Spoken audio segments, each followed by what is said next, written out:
Nous voici partis maintenant pour parler d'un empire. On parle du Saint-Empire romain germanique avec Jean-Sébastien, puisqu'il avait ses bases par là. Mais on va parler d'un autre empire, une famille d'exception. C'est ça, Christian? Voilà, c'est une saga d'une famille célèbre de l'Alsace du Nord, à savoir les deux Dietrich, à la tête d'un véritable empire industriel. Ouais. Alors, il reste de nombreuses traces dans la région aujourd'hui. Il y a des châteaux, il y a encore des usines, même si l'activité a un peu baissé. C'est l'évocation de cette dynastie que je vous propose entre Reichshofen, Zinswiller et Jägertal, un sujet de Anne-Laure Herbet.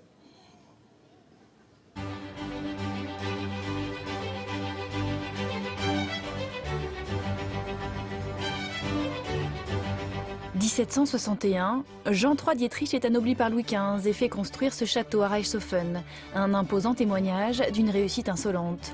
Depuis 80 ans qu'ils ont quitté leur Lorraine natale, les Dietrich, une famille de banquiers, bâtissent un empire industriel basé sur la sidérurgie. Jean III est d'ailleurs surnommé le baron de fer. Sous l'œil bienveillant des ancêtres qui ont marqué l'histoire familiale, le château est aujourd'hui le siège administratif de Dietrich. Il abrite aussi l'association qui défend le patrimoine familial. Grâce à elle, des milliers de documents ont pu être sauvés, notamment autour de la vie de l'un des plus illustres Dietrich, Philippe Frédéric, officier de Louis XVI et grand minéralogiste. Il avait 1040 livres et ce travail illustrait l'homme des Lumières, qui est devenu un grand savant et qui a été reçu en 1775 à l'Académie des sciences, ami de Lavoisier.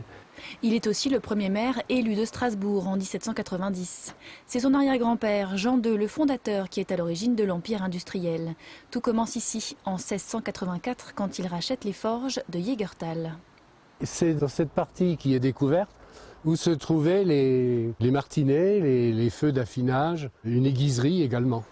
Des forges d'où sortiront du fer 2 siècles durant. Au XIXe siècle, on a des états qui indiquent qu'il y avait à peu près 900 000 personnes qui travaillaient sur le site de Jägertal. Au fil des siècles, la famille élargit son activité thermique, ferroviaire, automobile, électroménager et multiplie les sites de production en France et à l'étranger. Aujourd'hui, Dietrich a tout vendu ou presque. Le capital familial se concentre ici, sur le site industriel de Zinswiller. Savoir-faire unique en France, l'usine fabrique des cuves en acier vitrifié. Cette technologie est appliquée pour des clients particuliers, pour la pharmacie et pour la chimie.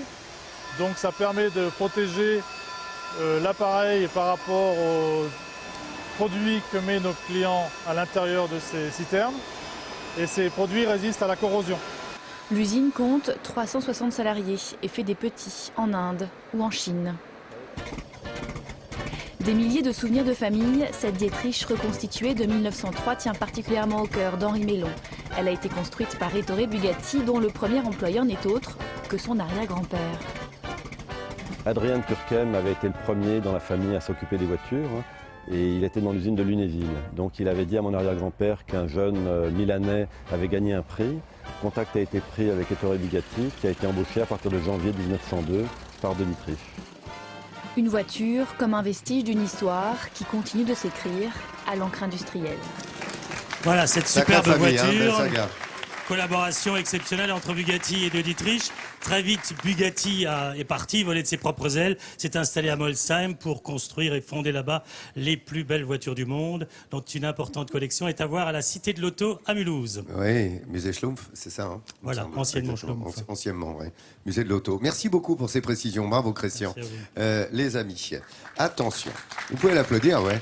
Alors que l'on voit les belles images de Laurent Dôme qui vous montrent effectivement qu'on est bien installé, regardez, sur la place du marché de Noël.